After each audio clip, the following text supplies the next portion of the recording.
This video might not be for all of you. I know there's some of you that don't like open feeding, but I find open feeding a very useful tool in my beekeeping operation. I use 2.5 gallon hive top feeders.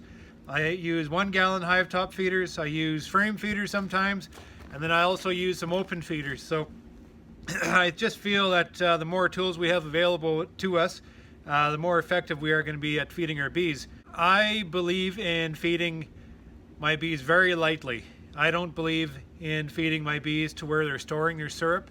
I like feeding my bees very light, so it's almost like a hand-to-mouth kind of deal.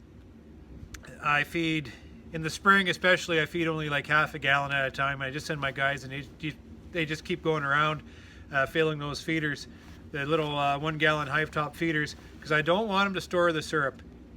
Syrup is very expensive. My purpose for feeding syrup is just to stimulate brood rearing, just to keep them from starving, just kind of like a hand-to-mouth kind of deal. I don't want to spend a lot of money on the bees because I want the free stuff coming in to feed them, which I generally have lots of in the spring. But in between the dearths, I like to just flash some syrup at them, just to keep them going. So one of the tools I use in the spring and in the fall is hive top feeders. So all they are is just totes you'll find at Walmart.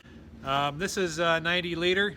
Don't get them too big because when you fill the big ones right up, they'll start to bulge out and then they crack on you a lot easier. So I buy the 90 liters, and I'm generally only filling these things half full all the time, and I just get the guys that keep making the rounds, and that way we don't store a lot of syrup in the hives, just kind of like flashing it at them all the time, just like a continuous light nectar flow. That's what I'm kind of going for.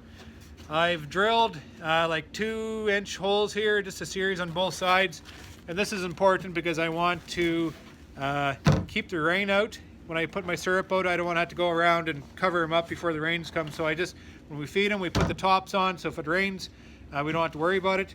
The bees have full access to the syrup inside. So what you want to do is you want to set out one of these for every 10 hives, okay?